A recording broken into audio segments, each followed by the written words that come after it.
corner when we're ready. And we're ready. We're ready.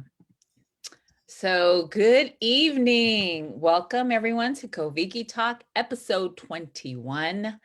Meet the Utah Pacific Islander Coalition. I am Naki. With me is Carl. Hey, Carl. What's up, Naki? And this series is brought to you by Pacific Islander Center of Primary Care Excellence, PICOPSI. Koviki Talk is a multi-episode series that is based on COVID-19. Koviki Talk is the Pacifica word for COVID, if you haven't already figured it out. Koviki Talk is to discuss all things COVID-19, but from the Pacific Islander perspective. So we have doctors and teachers and community activists on to discuss COVID-19. All of our panelists are Pacific Islanders, so it is the PI community speaking to the PI community, which is awesome. Our panelists today are from the great state of Utah. First, we have Lisia Satini, Tongan American from Fair Park area of Salt Lake City, Utah, born and partially raised in the Bay Area of California. As the COVID-19 response coordinator for the Utah Pacific Islander Health Coalition, Lisia oversees community partnership efforts to provide testing, vaccination, and wraparound services for Pacific Islander communities in Utah. She also oversees the home visitation program for the Children's Service Society of Utah and leads statewide community health worker efforts through the Utah Department of Health. She enjoys spending time with her family, traveling, and trying new foods. Welcome, Lisia. It is my honor to introduce Jake Fitisemanu Jr. He was born in New Zealand, Aotearoa, to Karen Dang of Kaimuki, Oahu, Hawaii, and Jacob Fitisemanu Sr. from Falefa, Upolu, Samoa, and raised in Hawaii and Utah. Jake holds a master's degree in public health from Westminster College and has led public health programs in the Utah Department of Health for 9 years. His current role is program manager with Utah's COVID-19 Active Response Team, where he oversees contracted testing and vaccination efforts. Jake has chaired the Utah Pacific Islander Health Coalition since 2011 and is currently a director of the National Asian and Pacific Islander American Health Forum and a member of the Huntsman Cancer Institute Community Advisory Board. He lives with his wife and 2 daughters in West Valley City, where he serves as a member of the City Council and chair of the Healthy West Valley Initiative. He's also in the pre-show promoted to Super Duper Guru. Welcome, Jake.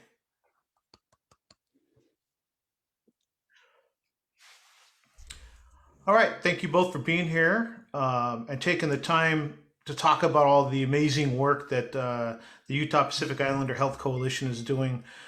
We usually kind of, we're going around the nation right now. We hit up California from top to bottom. We'll be going to the Pacific Northwest, but now we're in Utah. So we kind of ask a icebreaker question. And I guess because we don't really have a change of season here in California. It's like sunny. If it gets to be like the high 40s, everybody freaks out and puts on a huge coat. In Utah, you actually have change of seasons, right? So as you get into springtime, what is one of your favorite things to do in Utah in the springtime when the seasons begin to change? And we'll start with Jake. Yeah, for me, I'm a homebody. I prefer to just stick around, at home and watch TV and read and that kind of stuff. But when the weather is nice, any chance we get, I do have a outrigger canoe. And so we throw it on top of the car and me and my daughters go out to the closest lake or reservoir and enjoy an afternoon of paddling. That's what we love to do when the weather's nice. Nice. So just to set it straight, there's no outrigger canoeing in the Great Salt Lake itself. We actually have 2 clubs, and so we have a couple of the big 6-person canoes at our clubs there. But yeah, the one I have fits in my garage, so I don't have to get the whole crew together. I can just go with me and my girls. Nice. Awesome. And Lisia? So for me, I think it kind of cut out. Were you saying what do we do during the springtime here in Utah? Yeah, what some of your as the season begins to change, because like we can, in California, there's no change of season. So like softball, baseball, that kind of stuff, absent of COVID-19, goes around, year round. So as you're coming out of the winter in Utah, what are some of the things you like to do? Yeah. So I'd probably say catch up on Netflix. TV is like a luxury for me, so probably catching up on whatever series it may be. I same thing like Jake. I kind of laugh because he brings up the canoe and pre-pandemic, actually right in the beginning of the pandemic, we got a little canoe as well. And anytime we can get a chance, we're out there too. So it's fun. So we're hoping for good weather. I mean, spring is kind of a tough one because it's still snowing out here. So it's supposed to be spring. Yeah, I think sometimes California gets spoiled. I was in Columbus, Ohio. That's where our corporate office is, the company I work at. And it was probably, I don't know, 40 degrees. I mean, it wasn't freezing, so it was definitely above 32, but it was really cold. And there were people riding around motorcycles in the spring in Columbus in weather that people from California would never get their bike out. But because there's actually a winter, they appreciate the springtime a little bit more and are doing things that you wouldn't do in California. So it's I love Utah. My brother's there. He's been there since 1997. So I've been to a lot of birthday parties, a lot of graduations, a lot of those things in Salt Lake. And Naki and I were there a couple of years ago, and we were talking about how big of a percentage of the population Pacific Islanders make up, and how there may be a whole bunch of Pacific Islanders in LA, but the percentage per the population is not the same as Salt Lake or in Utah. Do you notice that being in Utah, that the different proportion of our population, the Pacific Islander population, or is that something that just you kind of is natural and you don't really notice? I think, well, the parts of the city, the parts of the state where I live and where Lisia live, have Salt Lake City and West Valley City have the number 1 and number 2 population centers for Pacific Islanders. So every time we go to the grocery store or to Walmart or out on the street, we see our people for sure. But I think one thing that surprises me is when I travel to other parts of the state, more rural areas or little small cowboy towns, where you wouldn't expect to see Pacific Islanders. There are Pacific Islanders in all 29 counties across the state of Utah. And so it is interesting sometimes when we're even in these small towns or, areas where you wouldn't expect them in the urban centers. And you see somebody and, you do the eyebrow thing and, hey, Malo, it's kind of fun. But yeah, there's a lot of Pacific Islanders out here for sure. That's awesome. Yeah, I think I probably would comment the same thing. Also, even moving from San Francisco here, I felt like, I don't know what it was, but I felt like there was more Pacific Islanders here. Like there's so much here. So yeah. Yeah, I was when Naki and I were there. We were just standing on the street corner, and I don't know. Was it Sunday, Naki? You remember that there was like 4 cars in a row went by us we were standing on a corner waiting across the street, and it was like 4 consecutive cars went by with carloads of Pacific Islanders. And we're like, wow, like you don't see that. You wouldn't expect to see that in a mainland city.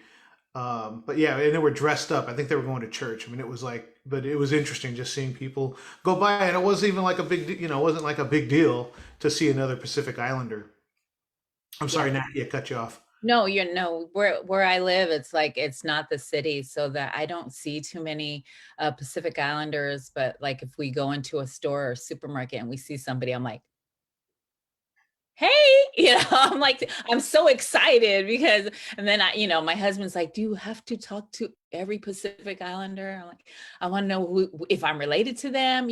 We're 2 degrees from separation. Like we know somebody. So I get so excited. And when we went to Utah, I was like, it was the normal population, so nobody was excited to see me, and I was like, okay, hey. But the work that you guys are doing in Utah, the whole state of Utah, is amazing, and getting elders and everyone now soon will get the vaccination. How are you guys, or how did you start your work to start to reach everyone, like where you're at? Yeah, I'll take a stab at that just to introduce maybe the work and the history of the Pacific Islander Health Coalition in general, and then I'll turn it over to Sia, who's the guru master on the vaccine piece, to talk about how her awesome community health worker team has been able to mobilize and convene these different events and conduct this outreach. But this is actually our 10th year anniversary of the establishment of the Utah Pacific Islander Health Coalition, and what started as kind of a discussion around a kitchen table 10 years ago has now developed into a really robust network of about 20 advocacy organizations that are either led by Pacific Islanders or are serving Pacific Islanders in the state. And there are actually 4 chapters, affiliate groups, one in northern Utah, one down south, southern Utah, which is only like 2 hours away from Vegas. It's closer to, it's way south. And then the 2 largest Pacific Island populations, Utah County and Salt Lake County, here in the urban area. And we meet together once a month. It's been interesting doing that virtually this past year rather than in person. We're used to having this real jovial, face-to-face get together type of thing. And it's been an adjustment for sure to doing things virtually. But all of the original groups that were at that kitchen table 10 years ago are still here today. And it's awesome to see how that has branched out into different areas that we didn't initially include 10 years ago. And so being able to move into spaces that are away from kind of the traditional eating healthy and exercising. And so getting into mental and behavioral health, suicide prevention, and all those other things that are obviously very integral to our overall wellness has been, for me, has been the coolest thing to see as we've grown, not just in the scope, but also in the reach in who we're able to touch. And so I think when some funding opportunities became available, some partnership opportunities with the State Department of Health, as well as local health departments related to COVID-19, there was a natural fit for the Pacific Islander Health Coalition.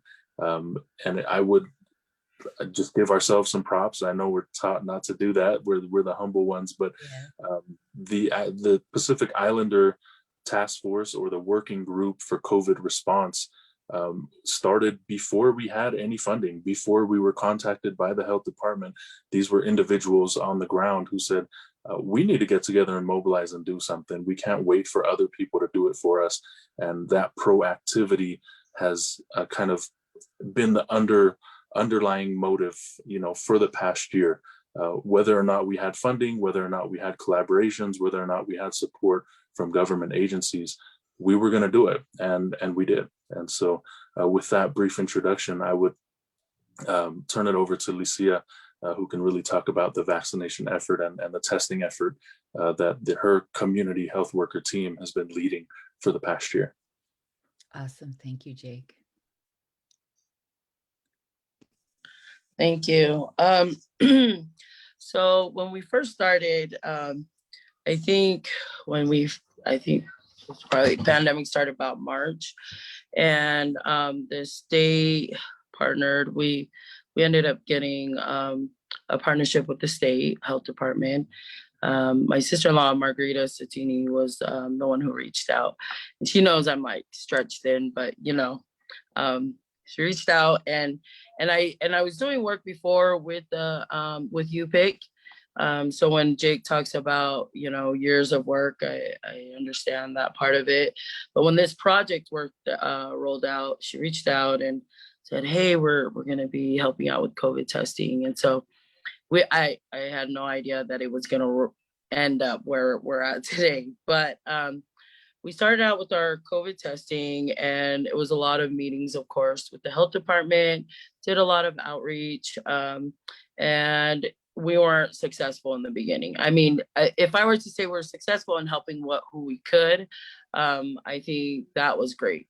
But as far as the amount of community members that we lost along the journey, I think that was the part what it really hits home with us, especially with losing Margarita along the way. And so we started our testing efforts, and then of course we also partnered with the Salt Lake County in regards to just getting masks. We were strategizing every week, trying to figure out how we're gonna protect our community members. How do we get masks in those hands? And so, like Jake said, we have a great team of community health workers. And so one of our community health workers also worked with another organization, and I asked, okay, well, can you get their PI business list? So we started having community health workers reach out to our Pacific Islander businesses, just letting them know that we are a resource to them, and then dropped off masks also to these PI businesses. And then we rolled into the vaccine part of it. And so as we went through that, we had to work even heavier with our Salt Lake County Health Department. And we were able to partner with our local charter schools, Mana Academy, as well as Pacific Heritage, which we're looking to have them host soon. And then also the church organizations, because we are a faith-based people. We thought, why don't we reach out into these faith-based organizations? And we were nervous about it. We didn't know that if we were going to be able to get in there, just because just history of the work that we've done, we never really got into at least the LDS faith. And so we reached out, and we got the support of them through the self-reliance program that they have. And so with that self-reliance program, they're allowed to utilize outside resources. And so we use that to be able to host the different sites. And then, of course, workplaces, there were workplaces that reached out for us to do trainings, or also offer any information to these different employers. And so we would send out our community health workers to be able to offer information or link them with, resources that we had. Because we also had, when Jake mentioned, or when you guys had mentioned wraparound services, we were able to financially help our communities too.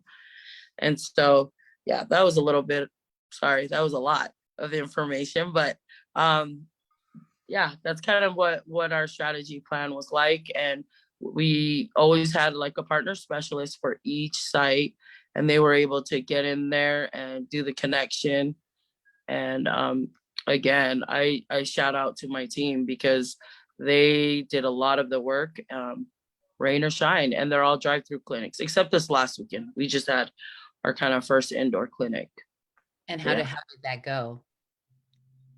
Well, so one of the things that we bumped into, and so when you're serving a steak, you're talking about over 200, 300 people.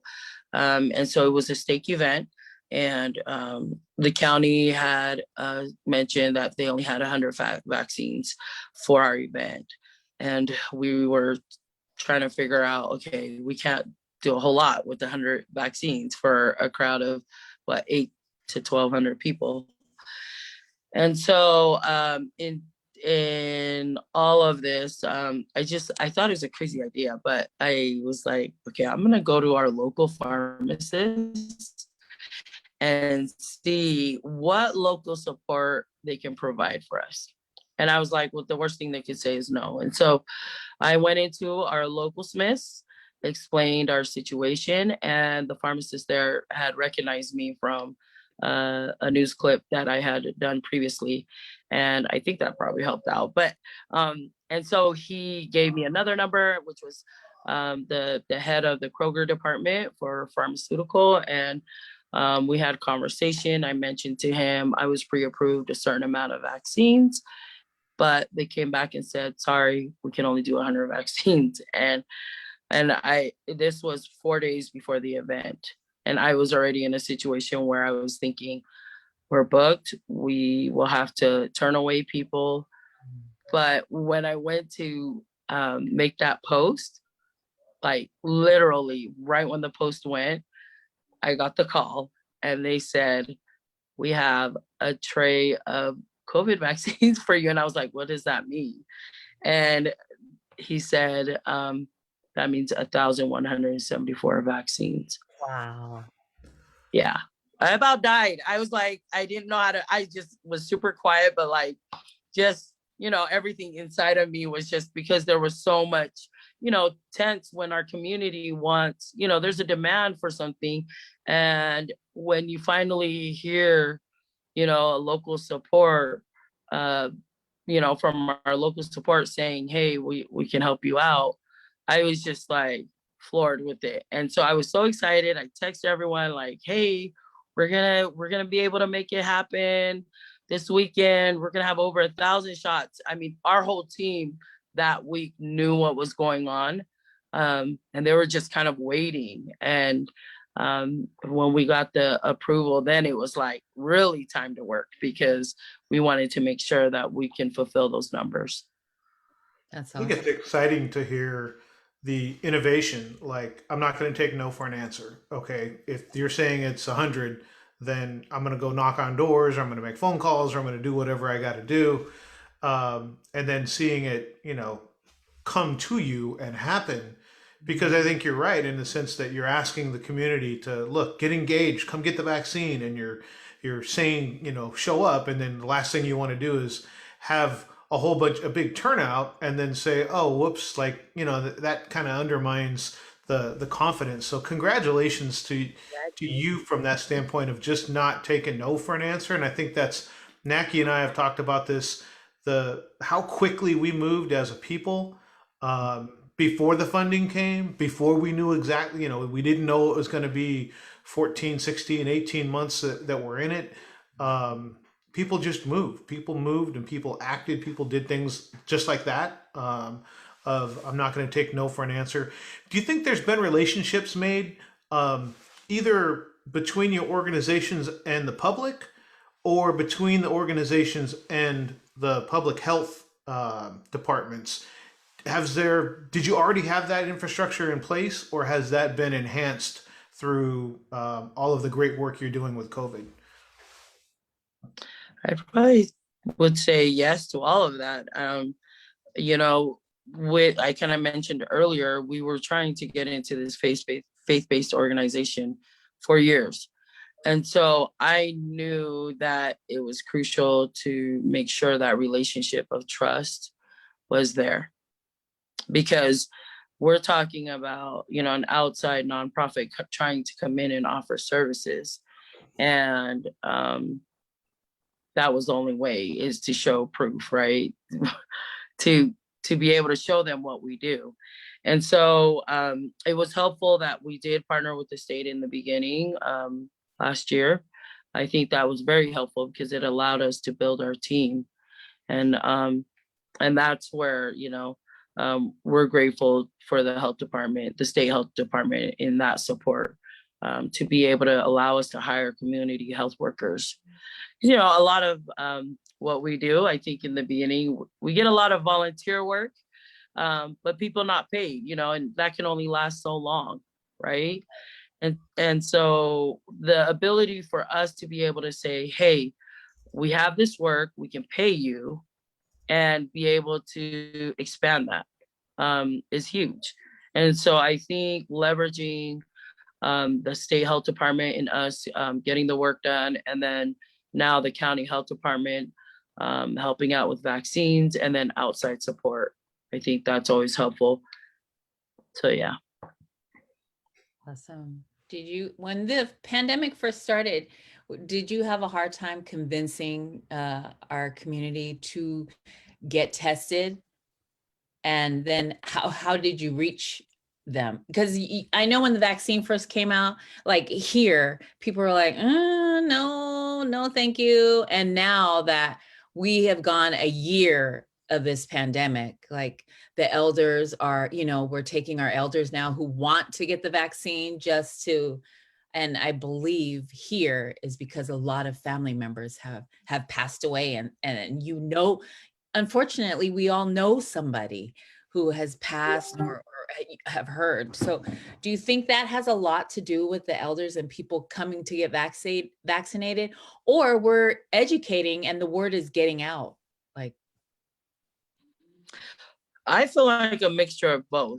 The fact that we did lose a lot of community members, encouraged a lot of members of our community to come out and get vaccinated. I mean, you still have your anti-vacciners, but when you talk about testing, we were talking on deaf ears. And Jake probably heard so much of our gripe along the way, and he was always a voice, even though he played a different role. But we always were always texting him and saying, gosh, it's like our hands, there are many times where you want to throw in the towel because you're just like trying to help a community and trying to convince them, and they're not listening. And then people die. And then now, unfortunately, we get more listeners that way. And so, unfortunately, by fire, some had to go through that. But I think we have the attention of our community more now than ever. I agree with Sia in that it was a very slow start. And if you look at the epi curve or the incidence rate curve, at least here for Utah, Salt Lake County specifically, where the majority of our Pacific Islander community resides, from that first part of March, to like mid-August, it was a gradual uptick. It wasn't like a huge spike. And so it really took, there were a few months where a lot of folks just didn't know about it or didn't think it was a big deal until we hit that critical mass, and our folks, and pretty soon every family, every church, every halau, every dance crew had somebody that they knew who was in the hospital, intubated, and or had passed away, etc. And so it was tricky because towards the end of August to the first part of September, those rates started going down, interestingly. And people were talking about, yeah, we're crushing the curve, we're making a difference. And that was neat, except that, our public health gurus who kind of do the forecasting and the models were like, look, we're probably headed toward a second surge, or a second bump. This isn't, we're not actually crushing this curve. And that's exactly what happened. And then from, mid-October to the 1st of December, that spike, shot up at an angle that we hadn't seen before. And so that, I think Seal's right, that time was definitely one where people were like, oh, snap, this is real, this is legit. And it's not just happening to us in Utah. People are sending their lafos and their contributions to their relatives in California and Hawaii and other places, etc., that this was happening to our communities across the states. And so it did take time, though, and that was a frustrating, sad, hard time for a lot of our community health workers who were really pounding the pavement and sometimes being ridiculed, for it as well, until that critical mass arrived, that sobering point arrived, where it's like, oh yeah, this is legit, this is real. And so that was the timeline and that emotional roller coaster, I think is still happening to some extent, because a lot of folks now are like, yeah, we're good, we got a vaccine, the rates are declining, so let's go out and do things normally, etc. And we're kind of like, pump the brakes, small kind, little bit, like let's make sure we're all the way out of the woods first. But yeah, that's definitely something that's been a roller coaster. I think now when you get the vaccine, I think educating our community after you get the vaccine, like my parents are elderly. And so right when they got the vaccine, they live in Southern California. My mom called and she's like, I got the vaccine. I'm gonna fly up to come see you. Oh no, lady. No, no, no, no, no. You wait, she's elderly. And I'm like, you can't, you still have to wear your mask. And she thought that she was cured, and I said, no, you didn't listen to the doctor. It's preventative, and it could help you, but so she looked at videos. She watched some of Koviki Talk where we talked about the vaccine and educated herself of, oh, I still have to be careful because you still don't know what everybody else is doing where they've been. So I think after getting vaccinated, a lot of the great work that you guys are doing is educating our community of how you still have to be careful. Do you think the people that you're reaching, because the numbers are high, is it word of mouth? Is it the church? Is it because the community there is a lot bigger than here in San Francisco, the PI community? What do you think is the reason why you're getting you're getting high numbers of vaccination and testing? I would say it's a mixture of all those things, and Sia, feel free to chime in too. But I think one of the very intentional strategies, if we can say that, that we've been trying to use, and not just us, I think a lot of other community partners, is to provide this message, a consistent, credible message that can be delivered in many different channels or through many different outlets. And so there are, those folks who would do whatever the pastor or the bishop says. And so for those folks, we need faith-based leaders to be the face of that messaging. And there are those who are more evidence-based, or they want to see the research, they want to look at statistics. And so for that, we need to also have venues for them to look at that evidence and examine and make up their mind. And for others, it needs to be friends or family, or maybe a little more casual conversation. And so the different public service announcements that have gone out, the different outreach campaigns through media as well, the different video PSAs with folks, our local Pacific Islander news broadcasters, for example, who people see on the news every night, or Tony Finau, the world famous golfer, and have these guys kind of sharing these messages and trying to reach people regardless of what their interests or what their point of contact or point of reference might be. I think that's been kind of an overall strategy that we hope is working, and we hope that has been successful. I agree with Jake. I think the same, mentioning leaders from the community, really sharing the vaccine opportunity. It's funny because we have our own flyers. So UPIC will create their own flyers, but we'll find that the host sites will create their own flyers. And the reason why I bring this up is because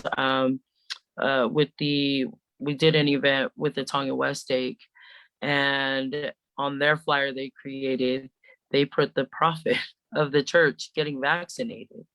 And it was interesting that event was our first event to push. We did a little over 800 on that event. And then we broke the record this last weekend. And usually that's what we'll do with our team, is just, hey, whatever the amount was the weekend before, our goal is always to beat it. However, this weekend is going to be a little bit different. We have 3 different sites. Utah County is hosting one, and they're doing, and I don't know if I'm already jumping into something else, but Utah County, Davis County, and then also Salt Lake County at the Saniatu Ward. And so we have 3 different locations. It'll be a little more mellow. I think our team needs a little bit of a break. This weekend, we're doing about 100 shots, first dosages, and then we'll honor the second dosages from the month before. So yeah. That's awesome. So if you have to, if you got to reach, because you were, Jake, you were talking about earlier about there being Pacific Islanders in each of the counties. So if you're, trying to reach like, I don't know, Springdale or Heber, or, some of the remote places, would they need to travel to a more urban area to get service, or one, how do you reach those? Because that's a unique thing, because you do have a centralized population of Pacific Islanders, but then I didn't know that. I didn't know that they're in the smaller towns all around through the different counties. So one, how do you reach them? And then two, do they need to travel to get vaccinations?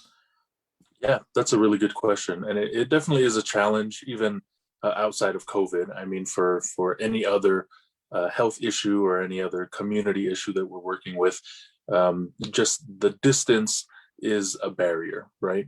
And so, in terms of what we're doing now, we are with the Pacific Islander Health Coalition. These events are mainly being hosted in the urban areas, and so if they prefer to come to a site that's hosted by Pacific Islanders, that's being run by Pacific Islanders, et cetera, they're welcome to come in from the outer areas into the county as well. But we are not in any way asking people to hold on, or as Lisia mentioned, we have 3 clinics going on this weekend.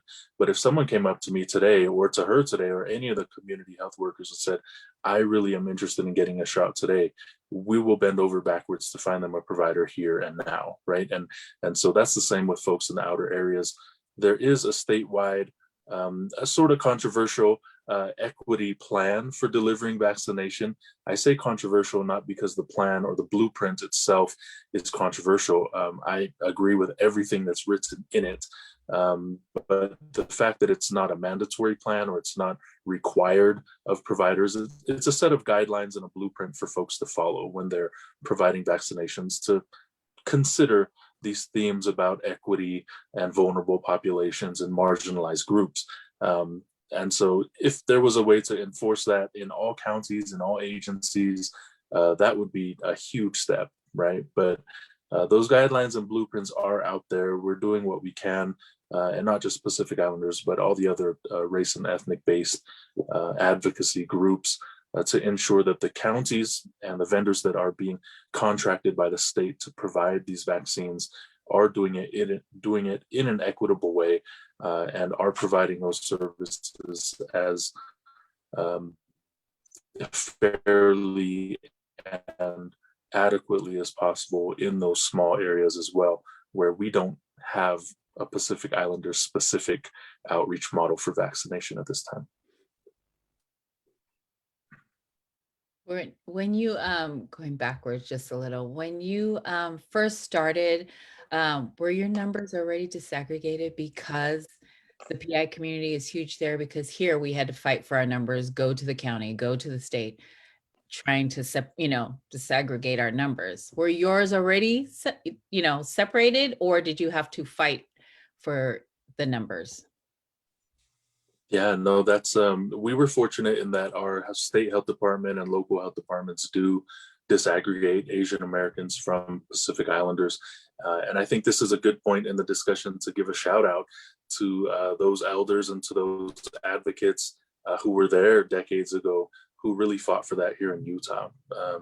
When the 1997 OMB edict came out, and the recommendation was to disaggregate, we were very fortunate that here in the state of Utah, our director for educational equity was a Native Hawaiian woman, Auntie Charlene Louie, who advocated for that in education. We also have folks working in our state and county health departments, and the Office of Health Disparity, for example, who were big proponents of making sure that, even though they're relatively small percentage-wise, that those two groups are very different. They're very diverse, and Asian Americans and Native Hawaiians and Pacific Islanders, luckily in Utah, that data collection from the beginning of the pandemic was already disaggregated. And so, yeah, super shout out to the folks who pushed for that, as well as for, I think we might be a little unique here in that we do have folks who were already positioned within local health departments.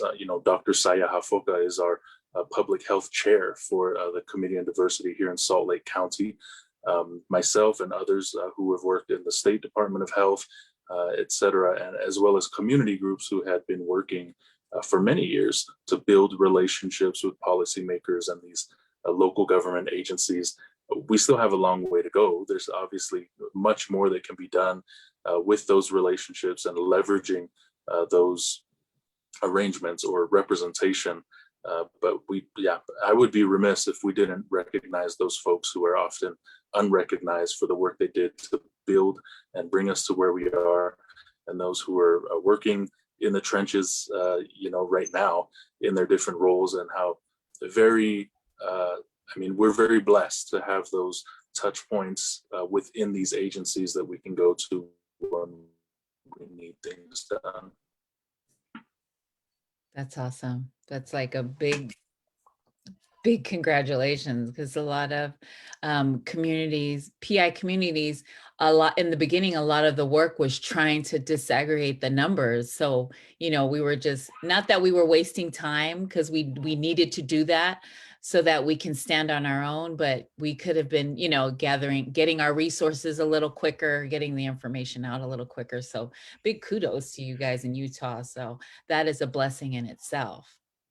I think that having the data was really where we could say, look, this is, because I think that there was some suspicion kind of going around in the PI community that I think this may be, this is worse for us, but we didn't really have the foundation to stand on until we had the data. But that was one of the things we heard. Even when we heard the numbers were bad, we still heard in our community, well, I don't know anybody that's got it. Like, do you know anybody that's, so it felt like it was slow getting the understanding going, because there's so much of that. I need to know somebody, or I need at least to know somebody that knows somebody. What has been the biggest challenge for your organizations with this whole the pandemic? Because it's got a whole different, first it was just getting the numbers understood, and then it was getting testing, and now it's the vaccination. But what has been have there been any common theme, adversity, or challenges that you faced getting through this? Like messaging, sounds like you've got a good relationship with the public health department. It sounds like you've got a good infrastructure, but were there any challenges that you guys faced kind of through a common theme? And I'll throw that to Sia first. So when we're talking about barriers, when you're going through it, it comes right off the top of your head. But one of the things I'd probably mention is our events. People are still having weddings, funerals, birthdays, not masked up. And so what we were trying to do, the second we got wind that there was an event of any sort, we'd offer like a community health worker to temperature check. Also offer like a basket of masks. We partnered with some of the local DJs, and we would just give them, bags of masks, so that when they do go to these events, they can just have it right there on the DJ table. And so I think having that, and then you have your different workout groups. And so partnering with them and trying to get them to be on that page. We didn't get a whole lot of pushback. I think really it was just connecting with them, and that we always got, okay, sure. But even though we might have heard otherwise from that group, but they were always welcoming and receiving us, even though they might have believed otherwise. And so that, and I think probably the demand with our local county health department, that's been a strong, especially lately, a struggle of trying to connect with them, because they have a limited amount to be able to disperse amongst a bunch of community-based organizations. But I think with that, our partnerships are other PI organizations that come and help, PICTAR and NTAS, with their resource bags. Sometimes even food boxes will try to get out to some of our families at these different sites. But the churches, we don't require to cook food, but of course, our people, food brings us together, right? And so it's always nice. The local LDS churches have been cooking food. We're talking about real Polynesian food, offering it to our communities that have come and participated. So we're always grateful for them, and also trying to just saying thank you for coming out, because it's not easy to always just come out and do something like this. And so we appreciate them. So yeah. That's a really good point of the events, right? The gatherings, and rather than just hand wringing of sorts and saying you shouldn't be getting together, you shouldn't be getting together. You're actually doing something and saying, all right, well, I mean, we're not going to be able to stop all the events. Let's be as safe as possible if we're going to have the events and have masks and have people there to check temperature and those kind of things. I think that's a much better practical approach than just posting on social media. Y'all shouldn't be gathering. Like, that's easy to do. What's hard to do is actually do something about it, and you did that. Well done.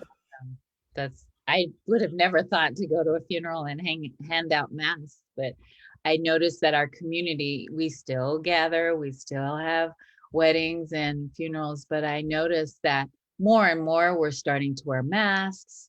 We're a little bit starting to social distance, and I noticed that a lot of elders are masked up, and even though we're still doing what we shouldn't be doing, but at least they're wearing masks and trying to social distance, which is awesome, because that means they're getting educated. They're knowing the difference between now and from when the pandemic started.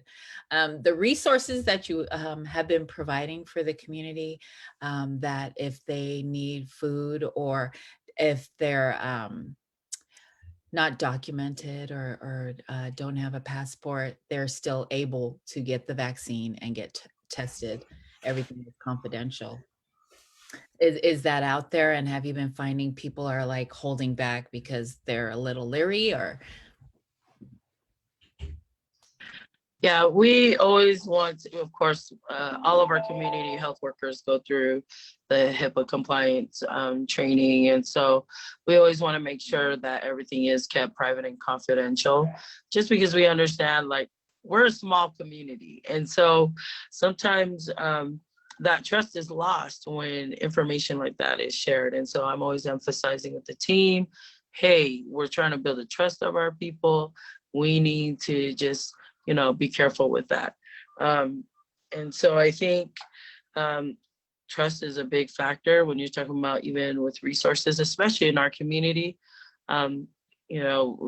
Sometimes we get a lot of the pushback of, I don't need help.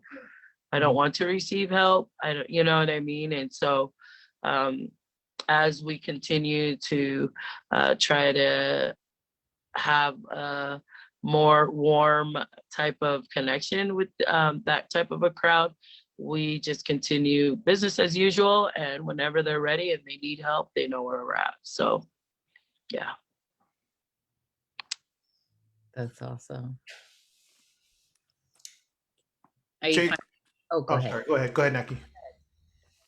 Are you finding that you're getting a lot of like the food boxes, if families are needing food boxes, for those that are, the pride kicks in and they don't want the food, but are you finding a lot of companies or people that are donating food and PPE and just tons of stuff that the community needs and that we're able to provide if they need it?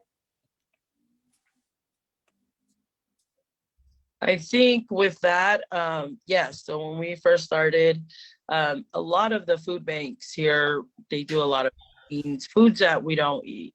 And so one of our partners, our organizations here, OCA, our first event, we kicked off at Mana. They had food bags that had food that we eat. Cans of fishes, the vegetables.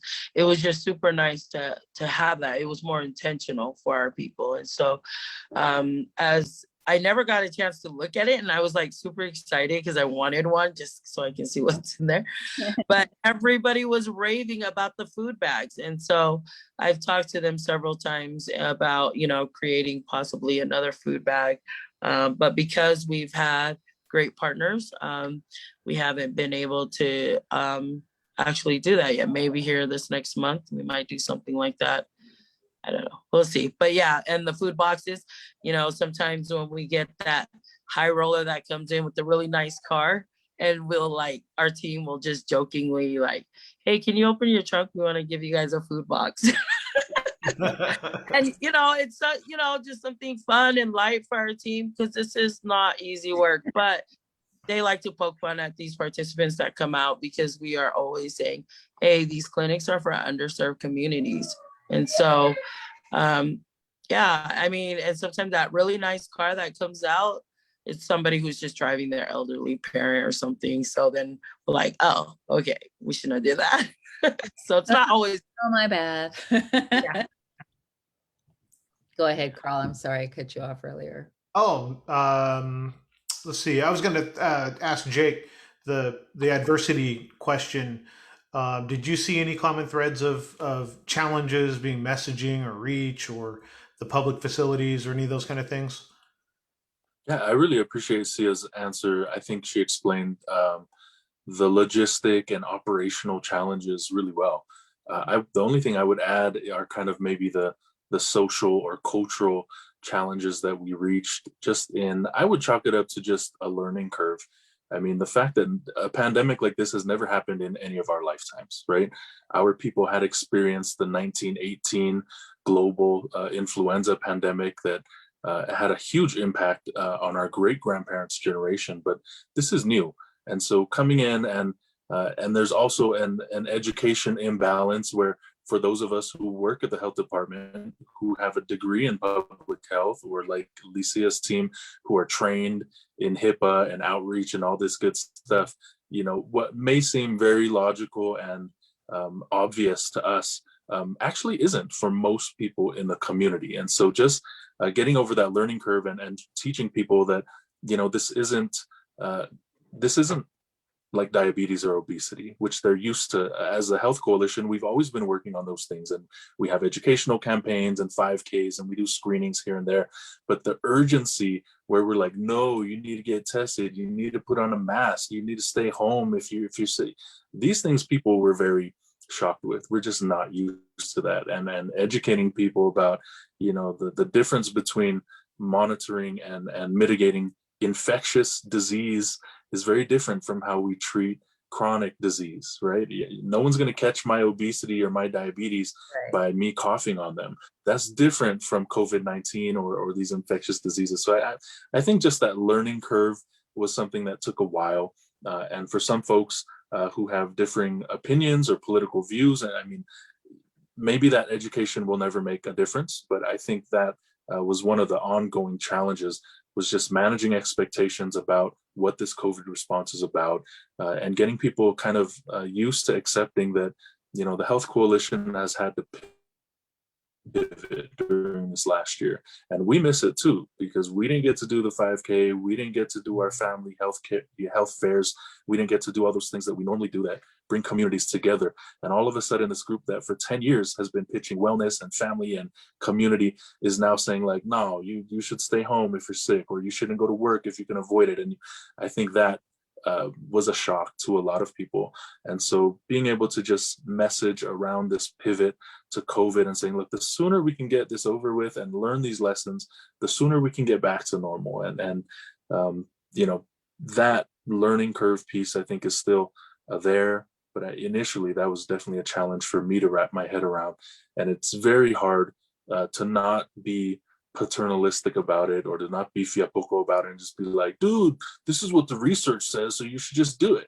But it's like, no one has ever lived through a pandemic before, so who do you trust? How do we know this is real? How do I know my mask is actually helping? How do I know this vaccine is really going to help when it's just been developed and hasn't been, you know, we don't have years and years of research on it? So that, I think, to me is the ongoing challenge, just this learning curve, and learning to be compassionate and learning to educate with a lens for helping and not just telling people what to do. That's a challenge personally for me too. I think so. That's the fiapoco in me. I think that's super hard too, because, you know, we host this show every week and people ask me questions all the time. well, why should I take the vaccine? And I try to explain it to them. Well, it changes every day. And I go, we've never had this before. So we're learning every day, and the story may change every day, but we need to take the chance, listen to the doctors and the data that is going out there, specifically geared towards Pacific Islanders. So I'm with you, Jake. It's the, how do you know? Well, how do you know? I'm like, we don't know, but we need to trust the work that's being done, the data, and the Pacific Islander leaders that are getting you the correct information at the time. So I think that's a big thing too, because I'm always getting, how do you know? Why should I? Why shouldn't I? Why should say? Like, say. That's my dad's thing. Say. Get tired of explaining, but we do it because we care for our community. I love the work that you guys are doing there. You're reaching so many people, thousands. We can honestly say thousands, educating our community with the vaccine, getting people tested, and knowing how serious this is. I think what you guys are doing is getting the stakes involved and, tell everybody the prophet got vaccinated, because if that's what's going to bring our community to get vaccinated for their own good. And of course, it's your own decision whether or not you want to get vaccinated, but anything we can do. And, we listen to our pastors and our prophets and our bishops, whatever they say, it's right. Whatever they tell us to do, we usually go and do it. So we appreciate the work that you guys are doing. We thank you so much for coming on this evening. Is there anything else, and the flyers and upcoming events that are coming out? Can we have you shout those out again? And then if you can send us the flyers, we can share them on social media. Sia, you had something this weekend with the 3 counties. Yeah, so Davis County, we will be at the Legacy Center. And then I don't have the flyers in front of me. And of course, you're asking me that. I think you might have it in front of you. But and then also Saniatu Ward in Taylorsville. We're looking forward to that one. And then it looks like Utah County, maybe Jake has it. They'll also have theirs. And I believe everyone's running around about the same time, during the same time of the day. And so, yeah, Jake, do you have that in front of you? Yeah, I think the easiest place would just be to shout out the website. So upihc.org. So that's just the acronym for Utah Pacific Islander Health Coalition.org. And we've got a page there with all the listing, just like Sia said, all the flyers, all the information on how to pre-register for those events, what the eligibility is, etc. And it's highly recommended that you pre-register. Yes, because sure. For at least the county, the Salt Lake County, the Taylorsville location, they prefer you to be in the system when they pull you up. However, usually about the last hour is when we'll start our wait list. So we always have a group of people who will just wait to see if there's any leftover vaccines to get vaccinated. So that's good to know if you show up, because you're stubborn and you don't want to register. You can wait, hold on, and see if there's enough for those that are waiting. Real quick before we go, I wanted to. A couple years ago, I was at a college in San Mateo County, and I got a chance to listen to Jake present. And I remember it was the first time that I saw him speak in person. And Naki and I were like, wow, like this guy holds your attention. But one of the things that I took away from that is how intentional you are with your children and your family, and how important it is, the culture and those kind of things. And this whole thing got me thinking about people that see people like yourself and Sia doing what you're doing for the community. Your kids see that, your family sees that, your community sees that. Well, I just look at this and go, this is a model for the way that other community-based organizations in other metropolitan areas can run things. So the innovation of Sia, you're like picking up the phone going, I'm not taking no for an answer, and all the things that you're doing, Jake, we see it, we appreciate it. I certainly hope your families do too, because I know you spend a ton of time doing the heart work that takes you away from, from other things. So we appreciate you and all of the organizations in your work in Utah. Thank you. Yes, thank you so much. That is our Utah crew who is doing an amazing job. Thank you, Sia and Jake, for joining us this evening. You can watch this again. It's on the Pacific Islander COVID-19 response team page and Poly by Design. It's a replay. Watch it all week if you want. Get great information if you're in the state of Utah. We are here every Monday at 5 p.m., except for Easter weekend, because, you know, we religious people, we got to take a break. But thank you so much, Jake and Sia, for joining us this evening. Thank you both. Yeah. Yeah.